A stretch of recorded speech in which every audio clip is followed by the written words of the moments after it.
topik yang ketiga, yaitu know your audience gitu ya. Istilah know your audience itu identik dengan istilah marketing sebetulnya. Di marketing itu kita taunya namanya know your customer atau KYC. Jadi KYC gitu, knowing your customer atau gimana caranya lu tahu tentang customer lu. Nah, tapi di dalam dunia komunikasi dan public speaking, knowing your customer diganti menjadi knowing your audience. Kenapa sih kita perlu tahu customer kita gitu ya? Kenapa sih kita perlu tahu tentang audiens kita gitu? Itu nggak lain karena memang audiens itu adalah kuncinya gitu ya. Kita perlu tahu banget. Nah, pengalaman saya selama ini, saya selalu pengen ngajar tuh ada nanya dulu ke kalian. Nah, tujuannya untuk tahu harapan kalian apa gitu ya. Untuk tahu audiensnya gimana. Dan ini juga sama, kalau kalian one day diminta orang jadi MC, one day kalian diminta orang untuk menjadi moderator, atau bahkan menjadi narasumber gitu ya, atau presenter untuk memaparkan suatu materi, kalian harus tahu banget yang namanya knowing your audience. Nah, berbicara tentang knowing your audience, ada beberapa hal yang harus dilakukan. Pertama, pastinya persiapan. Nah, sebelum persiapan itu, sebelum tampil itu kita perlu persiapan. Nah, setelah persiapan nanti kita masuk yang namanya showtime. Nah, persiapan ini nih buat saya adalah penting dan segalanya, gitu ya. Jadi kalau teman-teman ngelihat kalau ada orang bisa presentasi bagus, kalau ada orang bisa ngomong bagus dan lancar, saya percaya itu semua nggak dilakukan dengan instan gitu. Pasti dia persiapannya dalam banget. Saya jadi ingat momen di mana dulu saya lagi mau sidang skripsi ya waktu S1 ya. Jadi waktu itu dosen pembimbing saya bilang gini, "Ri, presentasi waktunya nggak boleh lebih dari 15 menit ya," gitu. Kemudian yang saya lakukan adalah saya latihan di rumah, saya ngerekam, kemudian saya pasang timer gitu. Itu saya lakukan.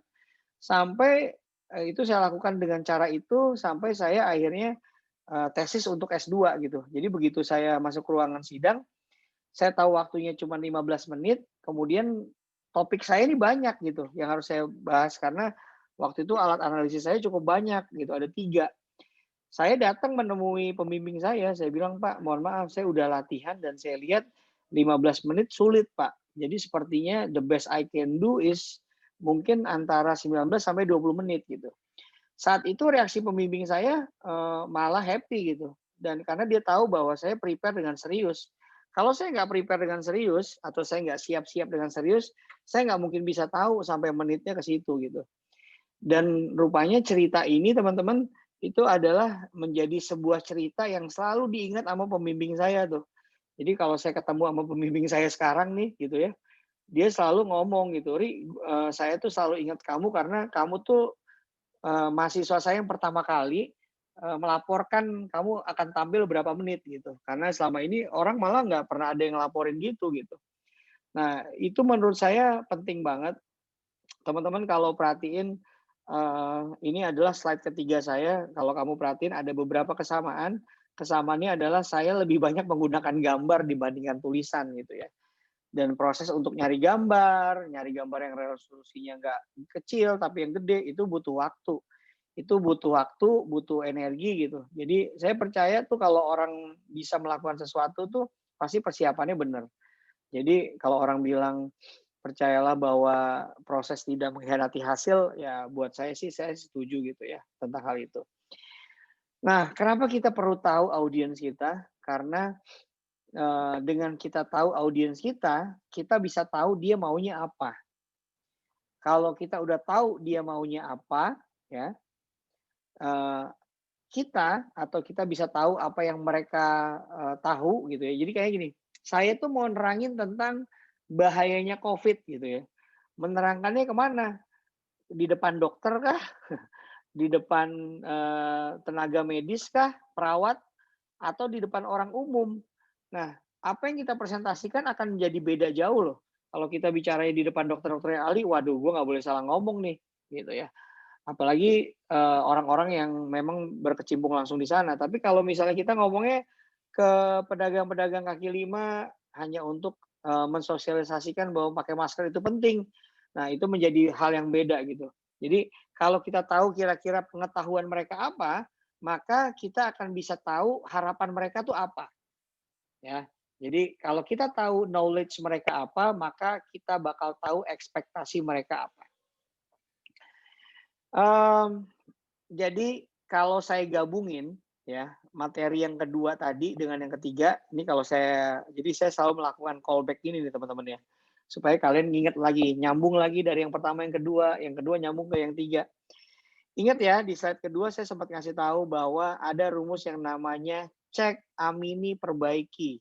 Ya, cek itu berarti bicara tentang nomor satu, bagaimana kamu mengenali kemampuan diri kamu sendiri, gitu ya. Cek dong, gue orangnya jutek, emang gue bawaannya begini, jadi kalau gue presentasi sesuatu, pasti jatuhnya semua jadi serius gitu ya. Atau, saya ini tipikalnya orangnya humoris, jadi kalau setiap yang saya bawain ujung-ujungnya jadi kocak gitu. Bahkan yang saya bawain ini topiknya serem dan rada-rada, apa namanya, bikin sedih, tapi karena saya yang bawain jadinya ringan gitu. Nah, itu mengenali kemampuan diri sendiri itu menjadi penting. Setelah mengenali, maka selanjutnya tugas kita berdamai, ya. Berdamai itu adalah ciri dari kita mengamini dan juga memperbaiki. Itu artinya, di situ gitu. Kemudian yang ketiga, nah mulai kan nyambung kan, yang ketiga adalah knowing your audience, memahami kebutuhan mereka. Kebutuhannya itu apa, mereka tahu apa dan mereka berharap apa, gitu. Dan yang terakhir adalah mengakomodir kebutuhan itu. Sesimpel itu teman-teman, di dalam komunikasi, dalam konteks apapun selama ini yang saya lewatin sebagai moderator, MC, maupun narasumber, 4 ini adalah rumus rumus dasarnya, cara kita ngomong. Kita kenal diri kita berdamai dengan, keterbatasan kita itu, kemudian kita tahu, orang itu maunya apa, dan kita coba penuhin aja kemauan mereka. Itulah basic dari public speaking. Ini judulnya merupakan kata kuncinya, never lose your audience, atau jangan pernah kehilangan audiens kamu gitu ya, never lose your audience. Jadi seorang dosen itu pasti bakal sedih kalau dia ada di dalam kelas gitu ya, kemudian mahasiswanya ganti-gantian pergi ke WC gitu ya. Atau jangan-jangan ada satu mahasiswa yang belum 1 jam ke WC-nya bisa 2 kali gitu. Kita pasti akan sangat sedih banget. Atau ada mahasiswa yang lagi sibuk main HP sendiri gitu. Itu buat saya adalah kegagalan seorang public speaker, karena dia kehilangan fokus dari audiensnya.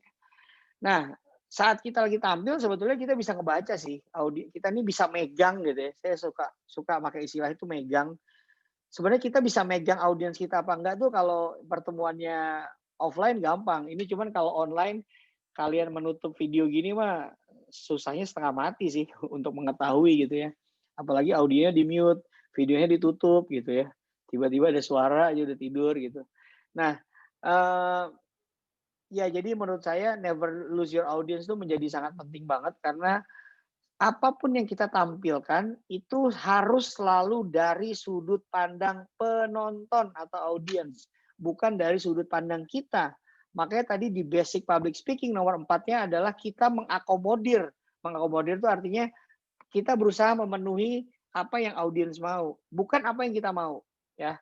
Lihat poin kedua, menikmati panggung hanya sah apabila yang menonton juga menikmati.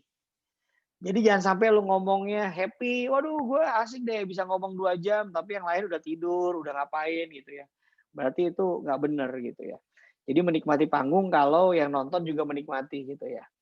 Kemudian menikmati panggung juga berarti terkoneksi dengan audiens. Nah inilah terkoneksi itu mereka merhatiin lu, eye contact-nya juga kebangun, kamu mulai ya oke nih misalnya kalau saya nih, di depan saya ini dari kanan ke kiri, misalnya mahasiswanya 30 orang nggak panjang tapi melebar, maka saya harus menyapu dari kanan, ngeliatin, ke kiri mentok, balik lagi, kiri, kanan. Nah ya, jadi disapunya ngeliatinnya cepet, set set, cepet ya.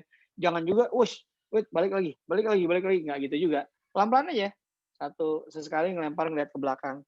Supaya ada koneksinya gitu ya. Dan gimana sih cara, supaya nggak kehilangan audiens?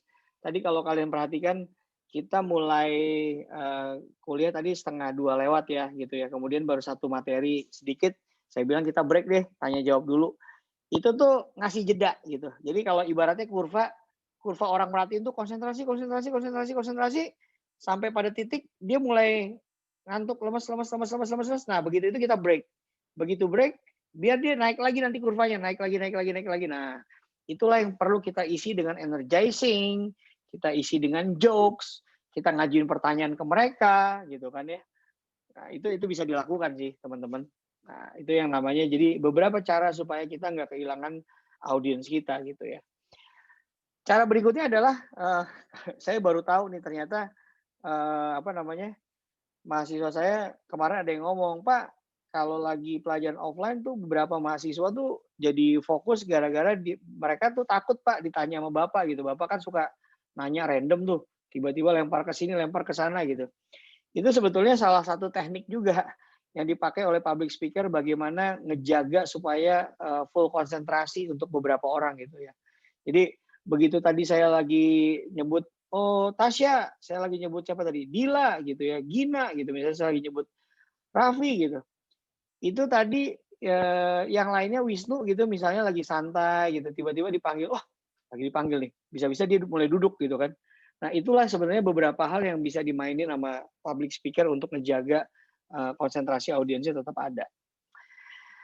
Oke, tadi udah tahu ya, say the magic word yaitu never lose your audience. Jadi setelah mengetahui customer lo atau mengetahui audiens lo, maka jangan pernah kehilangan mereka. Cara supaya nggak kehilangan mereka adalah kamu harus melakukan research gitu ya.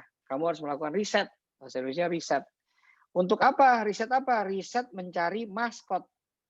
Jadi kalau saya diundang jadi narasumber atau jadi moderatornya HMM maupun HMA, biasanya saya suka nanya, di angkatan kalian siapa nih cowok-cowok yang paling disukain gitu ya, atau siapa cewek yang paling happening saat ini gitu ya. Siapa sih kembang kampusnya, siapa sih kembang prodinya gitu ya. Atau siapa di sini yang paling kocak gitu ya. Atau bisa nanya di akuntansi dosen yang killer siapa, guru yang asik siapa gitu. Atau di kelas ini ada yang ini nggak sih, ada yang inbreeding nggak sih, ada yang jadian nggak sih sama-sama satu kelas gitu misalnya. Dan itu selalu enak untuk kita cari tahu karena itu bisa jadi bahan kita tektokan. Jadi bahan kita untuk ngobrol sama jadi lebih cair sama teman-teman sekelasnya gitu. Biasanya di kelas-kelas yang saya ajar, terutama offline, saya selalu tahu siapa yang baru jadian gitu ya. Saya bisa tahu tuh, oh ini baru jadian sama ini gitu ya. Oh ini udah enggak sama yang ini gitu. Itu untuk cek aja sih, dan biasanya yang saya lakukan adalah saya mastiin kalau orang yang kita ajak bercanda itu dia juga nyaman dan nggak ngambek, kan kelihatan dari mukanya. Kira-kira dia ini nggak sih, bisa nerima nggak sih gitu ya. Jangan sampai aja dia baru putus kemudian kita ceng-cengin gitu kan. Kita juga harus jaga perasaannya. Nah, riset itu penting teman-teman untuk bisa tahu titik-titik keseruan tuh ada di mana. Percaya deh, di satu kelas itu pasti ada yang gokilnya. Di satu kelas itu pasti ada yang mute, ada yang diem nggak ngomong apa-apa gitu. Nah kita harus cari tuh maskot-maskot itu gitu ya. Misalnya tadi dari beberapa yang ngomong saya udah bisa tahu tuh Dila tuh bisa jadi maskot tuh Dila ya. Dila bisa diajak tektokan gitu kan, dia orangnya kayaknya berani speak up gitu. Tapi koreksi kalau salah, saya salah ya Dila ya. Gitu. Nah, jadi cari maskotnya. Kemudian apa sih gunanya maskot? Nah maskot itu bukan berarti maskot itu harus sesuatu yang kocak, enggak. Maskot itu sebenarnya partner kita dalam public speaking buat tektokan. Ya, biar orang enak buat, jadi orang itu juga harus enak buat diceng-cengin gitu ya. Atau minimal dia kalau kita ceng-cengin nggak marah dan dia nggak berdaya gitu kan, enak juga tuh ngecengin orang, orangnya nggak berdaya, pasrah, iya udah gitu. Atau kita cengin dia bisa ngebalas balik gitu kan. Oh itu akan ngebuat suasana lebih lebih cair lagi sih gitu ya. Nah, anyway, audionya boleh dibuka, saya mau nanya, tapi di antara tadi tuh yang contoh maskot ini, di kelas kalian nih, ada yang jadian satu kelas nggak? Saya penasaran. Ada nggak yang Ya, jadian satu Pak. kelas? Hah? Nggak ada, Pak. Tidak ada, Pak. Oh, nggak Nggak ada, ada. Pak. Iya, iya. Nggak Tapi, ada. oh nggak ada. Iya, karena cowoknya terbatas ya stoknya ya. Jadi Terbatas Mas banget, L, Pak. Bosen Iya. lihatnya, Pak. Nah, bosan itu ciri dari 4L, lu lagi gitu ya. Oke, itu cirinya ya. Tadi udah maskot. Nah, ini nih teman-teman. Nah, saya mindahin kepala saya dulu ke sini. Nah di sini kayaknya. Eee, yang biasanya lagi saya lakukan adalah saya mau tahu umur mereka berapa. Ingat ya tadi basic public speaking kita harus tahu, dia taunya apa, pasti dia taunya apa berhubungan juga sama usia. Kalau kita punya audiensnya anak-anak TK, anak SD gitu ya, biasanya anak-anak ini bisa ngebaca ketulusan kita. Anak-anak kecil tuh anak-anak yang tahu loh bahwa orang ini suka nggak sih sama anak kecil. Jadi nggak heran ya kalau kita punya ponakan, punya adik, biasanya dia dekat sama beberapa orang gitu, orang-orang tertentu. Karena anak kecil itu bisa ngerasain orang mana sih yang tulus bisa dekat sama dia gitu. Orang mana sih yang suka dengan anak-anak gitu loh. Nah itu, ciri anak kecil ya. Jadi pendekatan anak kecil sih kita lebih ke arah banyak main ya, banyak main, banyak bercanda gitu ya. Games itu akan nolong sih. Kemudian kalau anak-anak itu udah mulai gede atau kita nyebutnya ABG, anak-anak SMP, anak SMA gitu ya.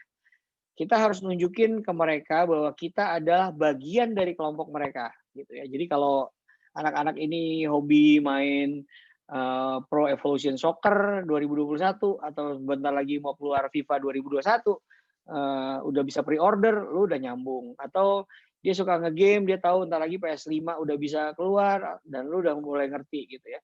Atau dia main game online apa yang lu tahu, lu harus bisa ngomong dengan bahasa dia ya. Karena anak-anak di SMP, SMA ini bukan cuma nyari orang yang seru, bukan nyari orang yang baik aja, tapi dia butuh orang yang seru gitu ya. Nah, ini yang kita perlu cari. Nah, kemudian untuk kalian yang udah kuliah, bahkan nanti untuk yang semester akhir udah kerja, yang kita temuin bukan cuma bagian dari mereka, tapi kita perlu nunjukin why-nya, kenapanya. Kenapanya itu menjadi penting, gitu ya. Kenapa menjadi penting? Wah, belibet banget ya. Kenapa menjadi penting? Jadi kenapa menjadi penting?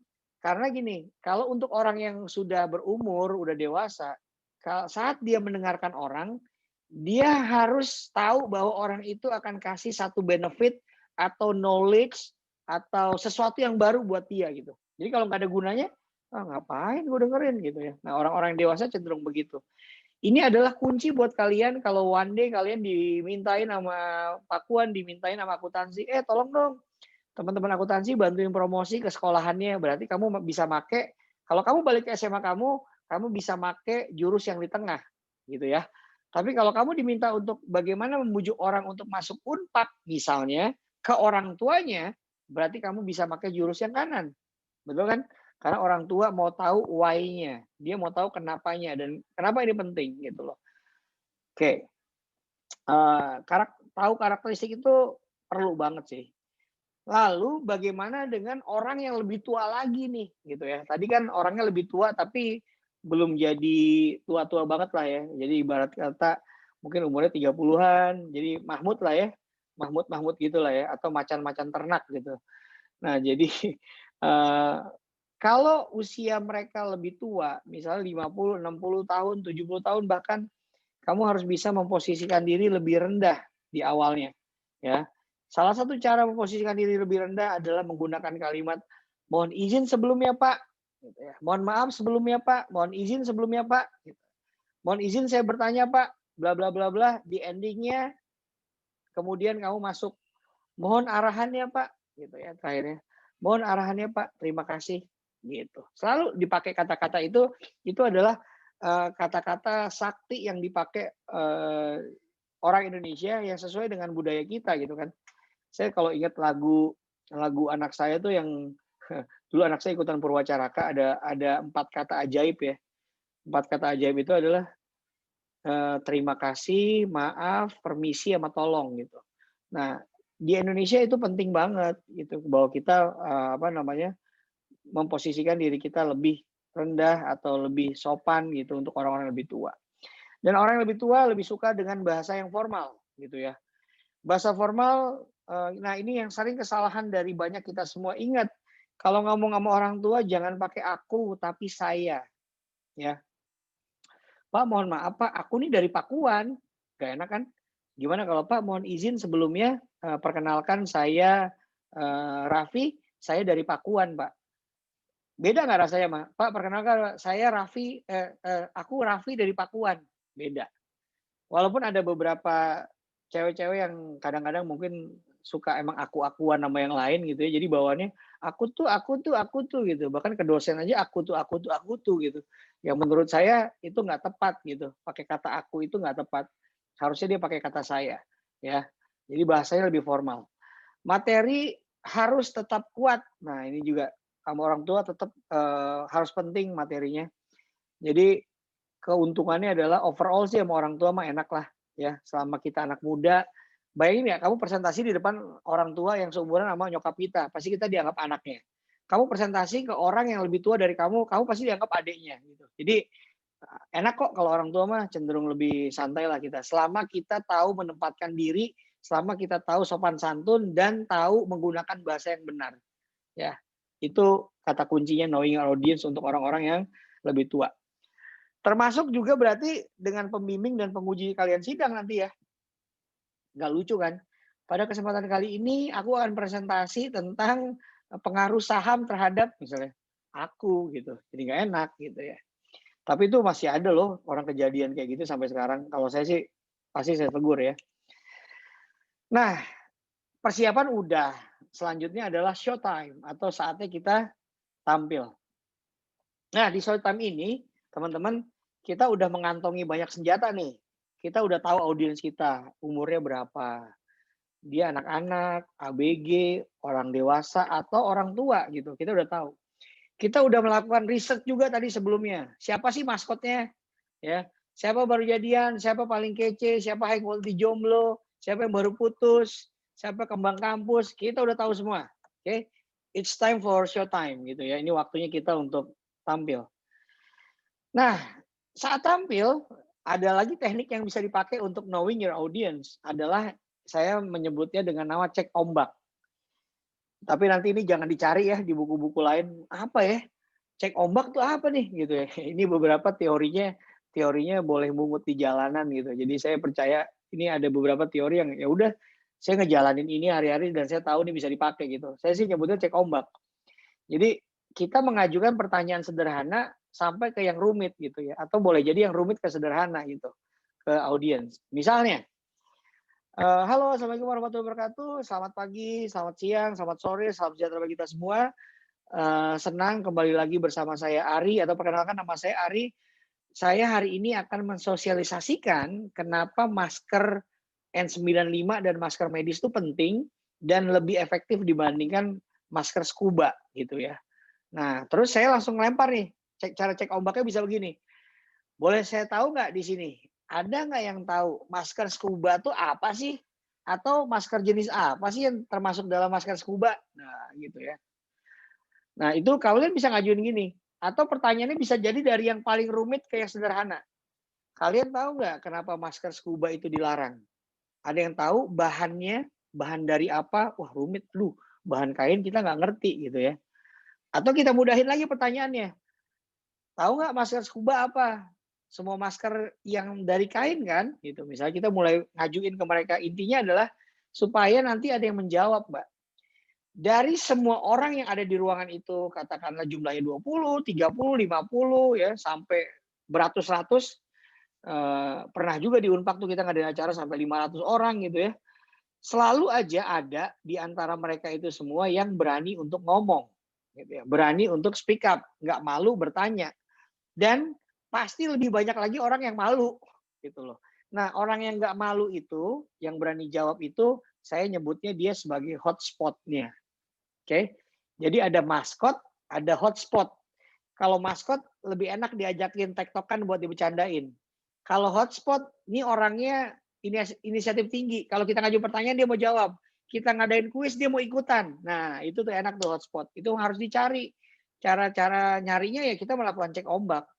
Tapi kalau kalian presentasi di mata kuliah lain, perlu nggak Pak? Kita cuma 30 orang, saya cek ombak. Nggak perlu lah, lu udah pada tahu satu sama lain kan gitu. Ini untuk audiens yang kira-kira kamu nggak kenal gitu ya. Jadi cek reaksinya dia dan juga bagaimana reaksi penonton. Itu yang perlu kita cek. Nah, ini yang terakhir teman-teman.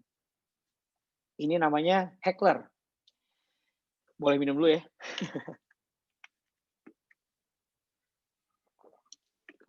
Oke, heckler ini orang yang ganggu.